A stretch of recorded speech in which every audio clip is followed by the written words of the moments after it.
요한복음 12장 20절부터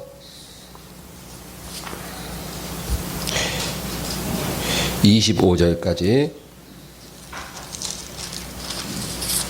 합독합니다. 명절에 예배하러 올라온 사람 중에 헬라인 몇이 있는데 그들이 갈릴리 벳세다 사람 빌립에게 가서 청하여 이르되 선생이여 우리가 예수를 배웠고자 하나이다 하니 빌립이 안드레에게 가서 말하고 안드레가 빌립이 예수께 가서 여쭈니 예수께서 대답하여 이르시되 인자가 영광을 얻을 때가 왔도다. 진실로 진실로 너희에게 이르노니 한 알의 밀이 땅에 떨어져 죽지 아니하며 한 알 그대로 있고 죽으면 많은 열매를 맺느니라. 자기 생명을 사랑하는 자는 잃어버릴 것이요 이 세상에서 자기 생명을 미워하는 자는 영생하도록 보전하리라. 아멘. 할렐루야.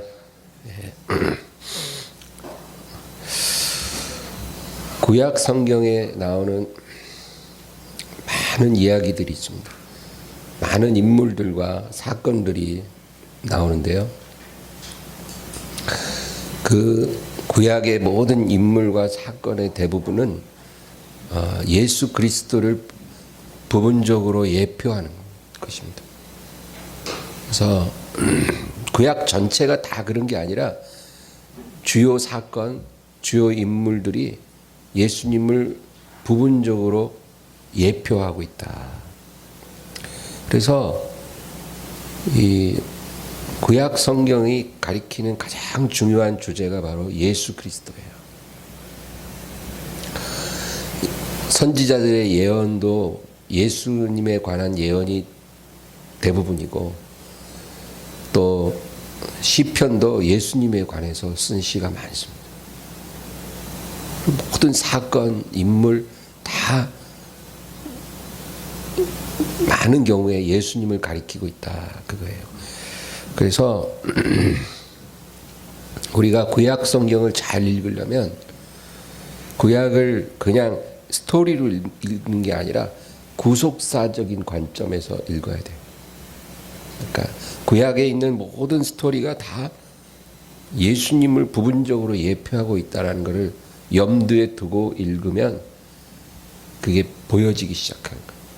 그래서 구약 성경을 읽으면서 그 안에서 예수님의 그림자를 우리가 볼 수 있을 때 우리가 구약 성경을 잘 읽고 있는 거예요. 근데 아무리 읽어봐도 예수님의 그림자가 안 보여. 그러면 지금 우리가 구약 성경을 제대로 읽고 있는 게 아니라는 거예요. 하나님이 이스라엘 민족의 역사라고도 말할 수 있는 이 구약 성경을 오늘날 교회에 주신 이유는 우리 모든 성도가 이스라엘 역사의 전문가가 되라는 의미로 주신 건 아니거든요. 한국 역사도 모르는 판에 우리가 왜 이스라엘 역사를 알아야 됩니까? 그런 차원이 아니라 이스라엘 역사 속에 그 구약 성경의 이야기들 속에 예수님이 녹아져 있어요. 그래서 그걸 우리가 깨달으며 읽으라 그거예요. 그래서 2000년 전에 오신 예수님은 그냥 갑자기 오신 게 아니라 이스라엘의 4000년 역사 가운데 누누이 하나님이 선지자들을 통해 시인들을 통해 사건과 인물들을 통해 예언해 주신 그 분이 오신 거라 그 얘기죠. 그래서 그런 관점에서 우리가 구약이 보여지기 시작하면 지금 우리는 구약 성경을 잘 읽고 있는 거예요. 그러나 신약 성경은 단도직입적으로 예수님을 가리키고 있고 그래서 우리가 구약 신약 다 귀한데 똑같은 비중으로 읽지는 말고 신약 성경 3번 읽을 때 구약 성경 1번 읽는 그 정도 비율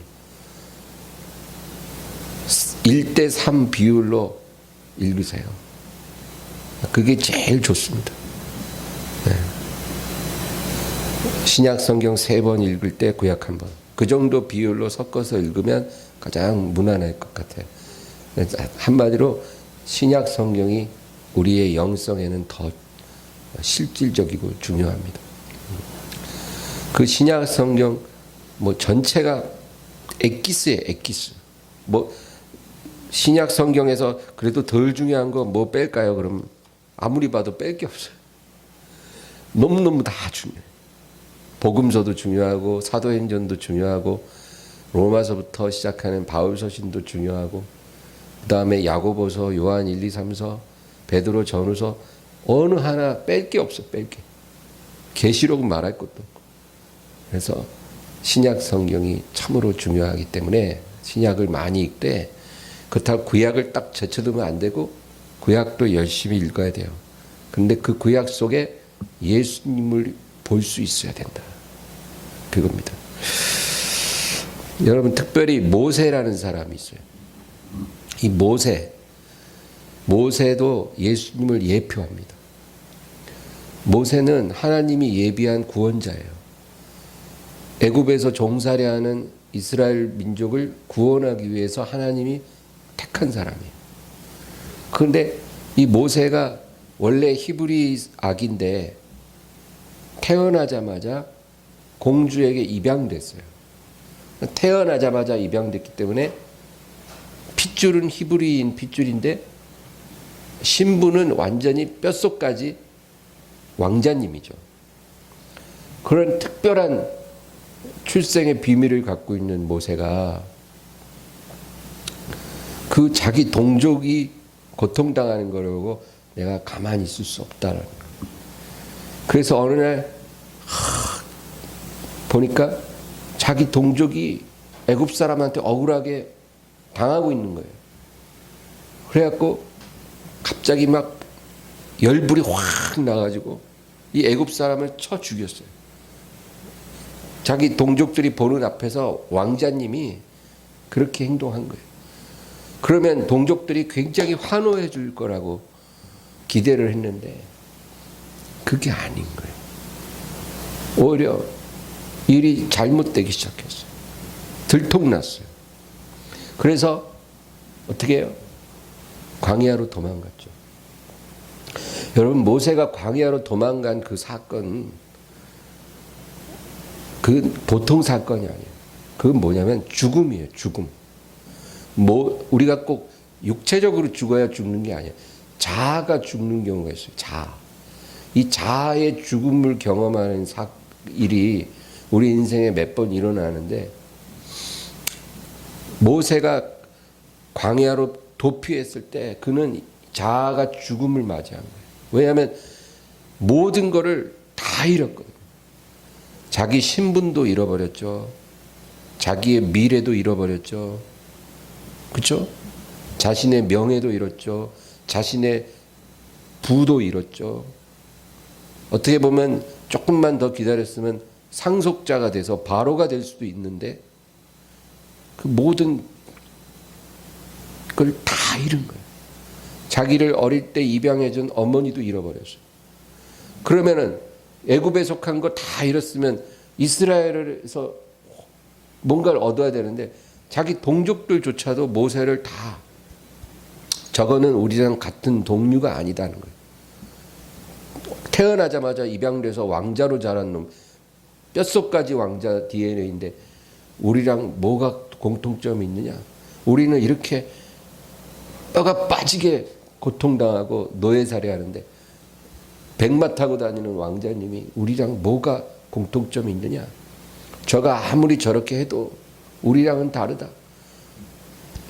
거절했어요. 그러니까 애굽에서 얻은 것도 잃어버리고 자기 동족으로부터도 배척당하고 다 잃었어요. 그러고는 광야로 도피했어요. 그럼 미디안 사람 밑에서 그 집 딸하고 결혼하고 그러고 그 집 양을 치는 그런 신세가 된 거예요. 그때 이미 모세는 죽은 거예요. 죽음. 우리가 그 성경을 보면서 모세가 왕자였던 모세가 이스라엘을 구원하려고 했던 모세가 모든 걸 잃어버리고 죽었다라는 사실, 자아가 죽었다라는 사실을 봐야 돼요. 그러면 그 죽음 속에 누가 보여요? 예수님이 보이는 거예요. 예수님. 왜냐하면 예수님도 십자가에서 다 잃었거든요. 그렇죠? 아버지로부터 버림받았어요. 아버지여 어찌하여 나를 버리시나. 그거는 쇼가 아니에요. 실질적으로 버림받은 거예요. 죄값을 치르기 위해서 아버지가 예수님을 죄덩어리로 만들어서 버려버린 거예요. 그러니까 아버지로부터 버림받았죠. 그렇다고 자기 동족 이스라엘이 환영했나요? 아니에요. 로마의 군인들한테 내주고 예수님을 죽이라고. 차라리 바라바를 살리고 예수를 죽이라고. 죽어야 될 건 바라바예요. 살인 강도니까. 근데 바라바는 살리고 무죄한 예수님 죽이라 그럽니다. 누가? 이스라엘 사람들이. 그것도 대제사장, 서기관, 아주 종교적으로 율법적인 바리새인들이 앞장서서 예수님을 죽여라. 그래서 아버지로부터 버림받고 동족으로부터 버림받고 그리고 십자가에서 죽는 거예요. 육체의 죽음을 경험할 뿐 아니라 자아도 다 죽음을 당합니다. 그런데 어떻게 됐어요? 다시 사신 예수님이 저와 여러분을 구원했다는 거예요. 예수님이 죽고 사시지 않았으면 우리가 이렇게 구원받을 수가 없는 거예요. 우리 안에 성령이 오셔서 우리가 이렇게 예배도 드리고 기도도 하는 것도 예수님이 죽고 사셨기 때문에 하나님이 그 약속하신 성령을 주신 거지. 예수님이 죽고 다시 삶이 없었으면 성령이 우리에게 오시지도 않았고 우리가 예수님을 주라 시인할 수도 없었고 이렇게 기도할 수가 없는 거예요. 그러니까 우리가 이렇게 주님 앞에 나와 주님을 섬기고 하나님의 열매 맺는 자녀가 되는 것 자체가 예수님이 십자가에서 죽고 사셨기 때문에 다 일어난 일들이라 그 말이에요. 그러니까 그분 한 분의 죽으심으로 많은 영혼이 살아났어요. 내가 땅에서 들리면 모든 사람을 내게로 이끌겠노라. 그거거든요. 그런데 이 모세 같은 사람도 그 자아가 죽어지고 나서 비로소 깨어진 거예요. 왕자에서 목자로, 혈기 등등한 사람에서 하나님의 종으로. 죽음 이후에 모세가 변화되고 40년 흐른 후에 하나님이 찾아와서 이제 내가 너와 함께하여 너의 동족 이스라엘을 구원해 내리라. 그래서 어떤 일이 일어났어요? 출애굽기 읽어보면 나오잖아요. 구원의 역사가 일어났어요. 300만 가까운 이스라엘 히브리 노예들이 그 쇠풀무 같은 애굽 땅에서 나왔어요. 그런 일은 일어날 수 없는 일인데 일어났어요. 모세 한 사람이 자아의 죽음을 경험하고 나서 하나님이 그 죽었다 살아난 모세를 붙들고 쓰시기 시작하니까 어마어마한 구원의 역사가 일어났다. 예수님을 예표하는 사람이에요. 구약을 그런 관점에서 보면 다르게 읽어져요. 그게 구약 성경을 잘 읽고 있는 거예요. 어쨌든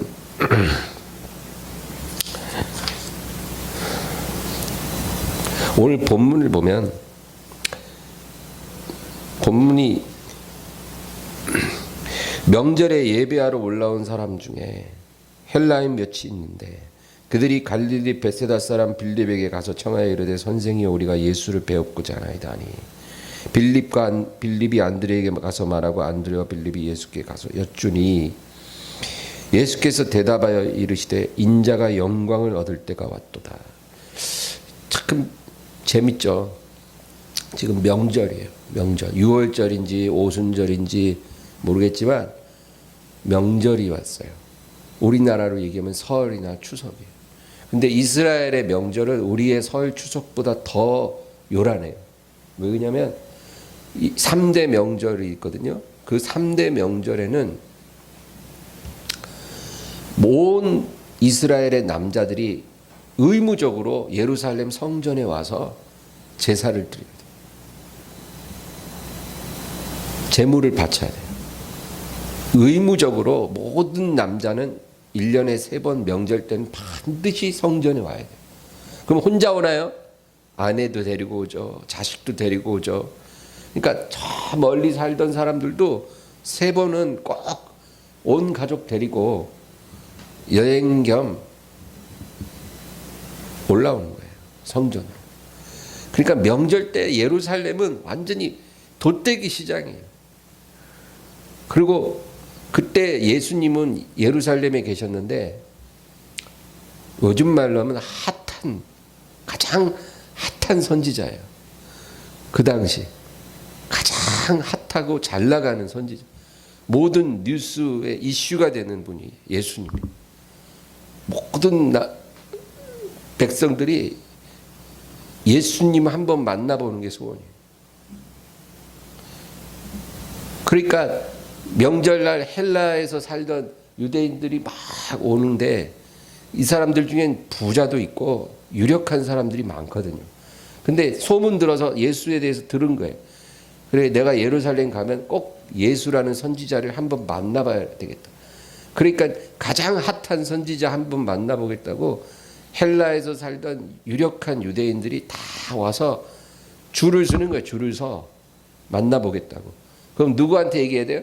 12제자한테 얘기해야 돼요. 문고리 12인방이에요. 그들이.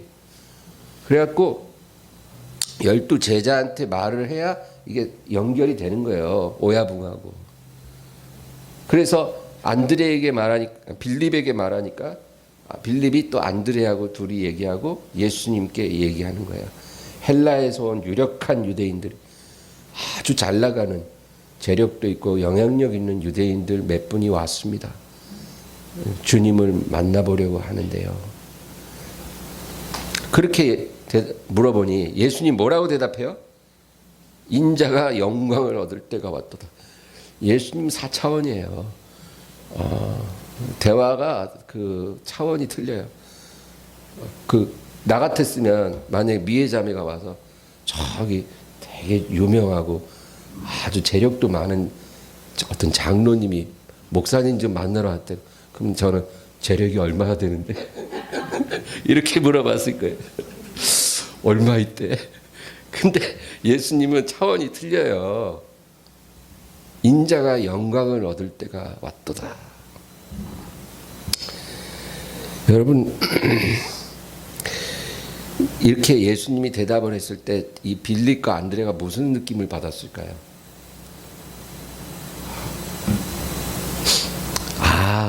이제 드디어 권력을 향해 움직이시려나 보다. 이렇게 오해했을 거예요. 그렇죠? 인자가 영광을 얻을 때가 이제 왔다. 그러니까 이제 저 갈릴리 쪽으로 지방만 순회하던 예수님이 이제 예루살렘에 정계에 진출하셔서 이제 권력을 향해 전진하시려나 보다. 이제 뜻을 펼치실 때가 됐나 보다. 이렇게 기대를 했어요. 근데 그러고 나서 24절에 뭐라 그러냐면, 우리 다 같이 읽어볼까요? 내가 진실로 진실로 너희에게 이르노니 한 알의 밀이 땅에 떨어져 죽지 아니하면 한 알 그대로 있고 죽으면 많은 열매를 맺느니라. 여기서 이제 탁 산통 깨지는 거예요. 제자들이 이런 경험을 여러 번 했어요. 뭔가 기대가 확 끌어오르는데 찬물을 확 끼얹어. 그거 아니라는 거예요. 여러분, 우리 신앙생활도 그런 경험이 많아야 돼요. 우리가 처음 예수님 믿고 정말 살지만 우리의 이런 세상적이고 육적인 이 생각들이 너무 많거든요.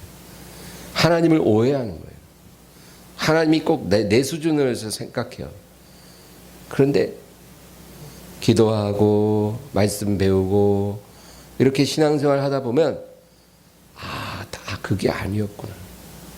하나님의 마음은 그게 아니구나. 하나님의 뜻은 그게 아니구나. 하나님의 나라는 이런 게 아니구나. 하나님의 축복은 내가 생각했던 그런 것이 아니었고, 이런 많은 걸 새롭게 배우는 거예요. 그러면 찬물을 확 끼얹은 것 같이 정신이 번쩍 나는 거예요. 근데 예수님이 지금 그러시는 거예요.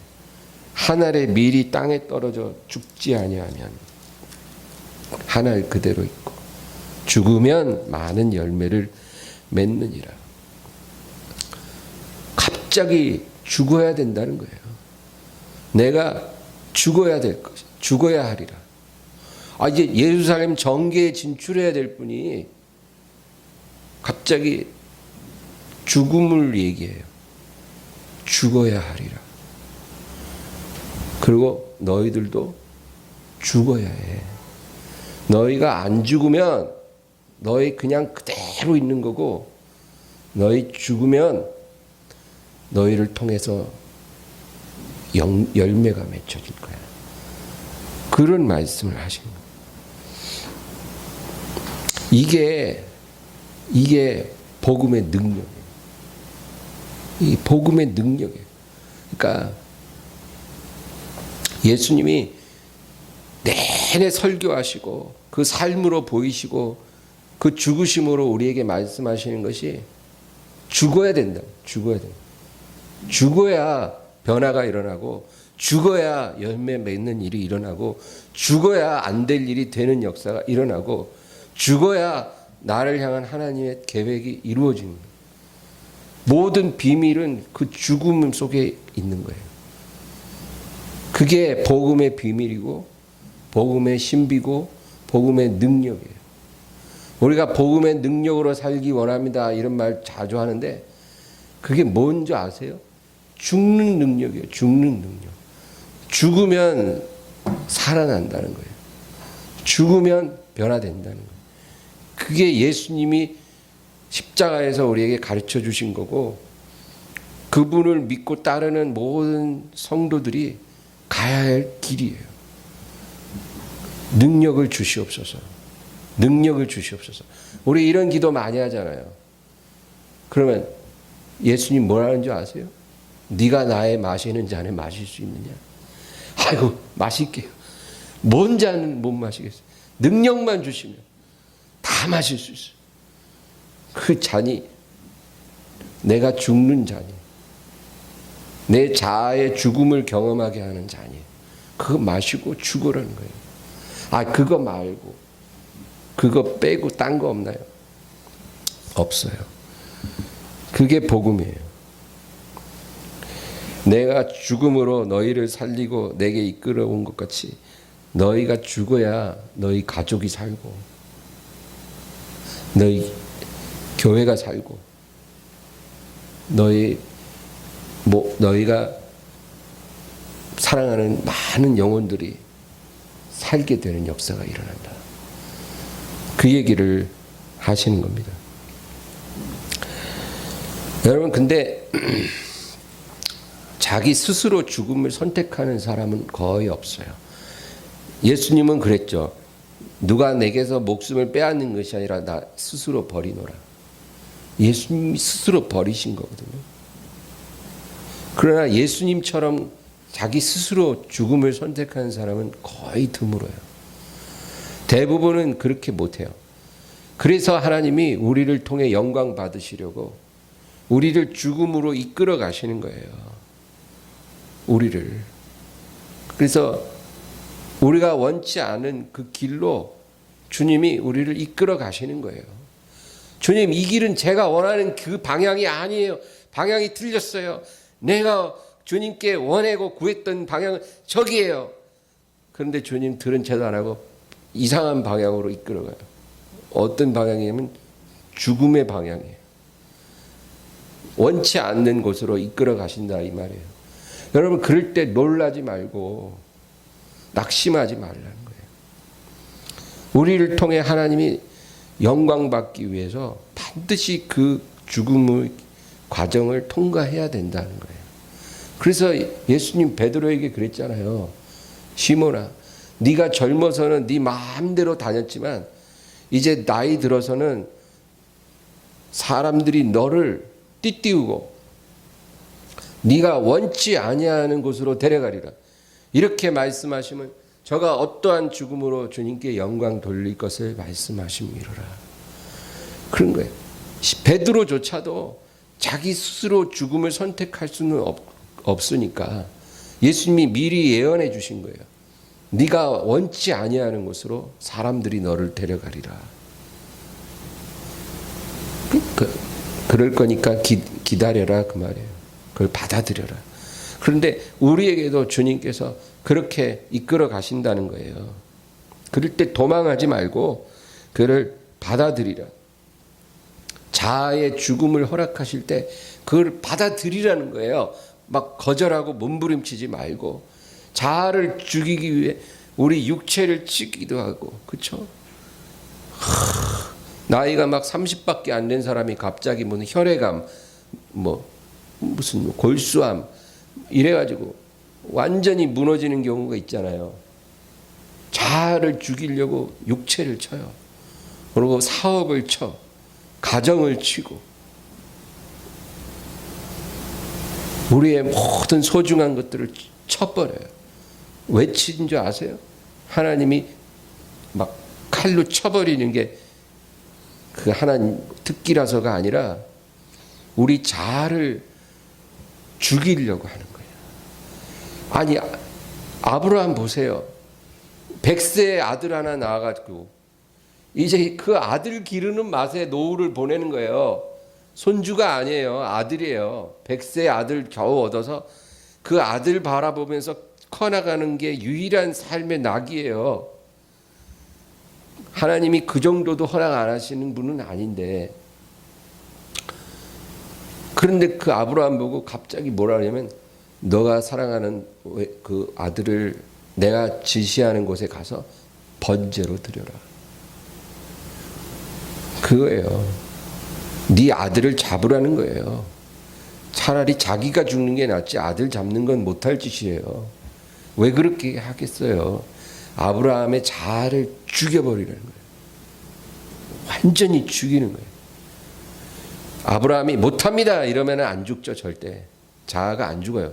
하나님 차라리 저를 죽이세요. 제 아내를 죽이세요. 제 모든 걸 다 가져가세요. 그러나 이 아들만은 제가 못 죽입니다. 너무너무 잔인하세요. 하나님 정말 너무하세요. 이게 뭐예요 도대체? 이게 하나님의 사랑이었던가요? 이게 하나님의 그 잘난 은혜였던가요? 이런 식으로 막 항의할 수도 있었어요. 만약에 그렇게 했다면 자아의 죽음이 안 왔기 때문에 아무 일도 안 일어나는 거예요. 아브라함은 평범한 인생으로 살다가 죽었을 거예요. 성경에 기록이 안 됐을 거예요. 그런데 아브라함이 그 다음날 일찍 길을 떠나요. 아브라함의 자아가 죽음을 경험한 거예요. 이 아들을 드리리라. 그러니까 어떤 일이 일어났어요? 열방의 조상, 민족의 아버지가 된 거예요. 이스라엘 민족뿐만 아니라 아람 민족도 아브라함의 후손이고요. 저와 여러분도 영적으로 아브라함의 후손이에요. 그러니까 어마어마한 열매를 맺은 거예요. 한 사람의 죽음으로 그런 축복이 왔다. 그러면 그 아브라함이 받은 축복이 우리에게는 안 오겠어요? 그러니까 하나님이 우리를 죽음으로 이끌어 간다 싶으면 받아들이라 그 말이에요. 갑자기 무슨 병이 나을 수도 있고, 사업이 완전히 무너질 수도 있어요. 가정이 완전히 깨져버릴 수도 있어요. 자녀들이 어떤 문제가 터져날 수도 있어요. 정말 그런 일이 일어나지 말아야 되지만 우리가 아무리 원치 않아도 우리 인생에 그런 일이 일어날 수 있다라는 거예요. 그럴 때 막 하나님 앞에 독하게 원망하고 실족하는 것이 아니라 내 자아를 하나님이 죽이시는구나. 그리고 십자가에 자아를 못 박아 버리세요. 그냥 십자가의 죽음의 자아를 내주세요. 그래서 완전히 죽어버리면 그 다음에 하나님이 살려요. 그래서 말로 다 할 수 없는 영적 열매가 나를 통해 막 맺히도록 역사하신다는 거예요. 그게 하나님의 계획이라는 거예요. 별 탈 없이 무난하게 살다가 갔으면 딱 좋겠는데 하나님의 계획은 전혀 달라요. 그래서 하나님 열심히 믿는 사람한테도 막 말도 안 되는 일들이 일어나기도 하는 게 바로 그런 섭리가 있기 때문에 그렇다. 모세도 옳은 일을 하려다가 모든 걸 잃었잖아요. 그런데 모든 걸 잃었는데 잃은 게 아니었어요. 미디안 광야의 시간이 지나고 나서 그 죽었던 모세를 하나님이 일으키셔서 이스라엘 민족이 출애굽하게 만들었어요. 하나님은 지금도 우리를 그렇게 이끌어 가신다는 거예요. 그러면 여러분,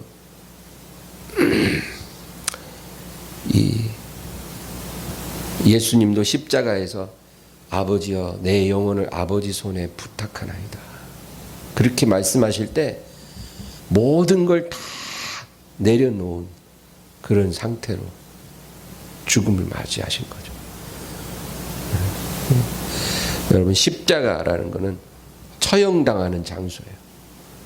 그래서 십자가는 그 죽음을 의미하고, 그 죽음이라는 것은 우리 자아를 포기하는 걸 의미해요. 육적인 죽음도 있을 수 있지만 하나님이 우리에게 원하시는 것은 육적인 죽음이 아니라 너의 자아를 십자가에 못 박아라, 그거예요. 이게 복음의 비밀이에요. 그러니까 이거를 경험한 사람만이 복음의 능력을 체험하는 사람이 된다, 그 얘기예요. 근데 우리 스스로 내 발로 가서 죽음을 가져올 수는 없으니까 우리 본성이 그렇게는 안 해요. 그러나 하나님이 때가 되면 우리를 베드로처럼 원치 않는 곳으로 데려가서 자아를 십자가에 못 박을 수 있도록 기회를 주신 거예요. 그럴 때 그것을 받아들이는 복음의 능력이 나를 통해 흘러 나가는 것이다. 그걸 우리가 잊지 말아야 된다, 그 말입니다. 하나님께서 우리에게 어떤 새로운 능력을 주시고 새로운 방법, 어떤 지혜, 이런 거를 주시는 게 아니에요. 복음의 능력을 우리가 얻기를 원하시는 거예요. 하나님이 주시는 능력은 딱 그거 한 가지예요. 교회가요, 이거 못 깨달으면 자꾸 교회를 성장시키려고 뭐 어디서 이상한 방법 도입하고 이상한 지식을 도입하고 뭔가 새로운 거 자꾸 이것 떼보고 저것 떼보고. 그런데 교회에는 그런 어떤 새로운 능력이 필요한 게 아니고 복음의 능력이 필요한 거예요. 복음의 능력이. 그건 갖고 있는 것 줄 알고 있는데요. 그런데 없어요. 죽으려고 안 하는데 목사도 안 죽어. 장로도 안 죽어.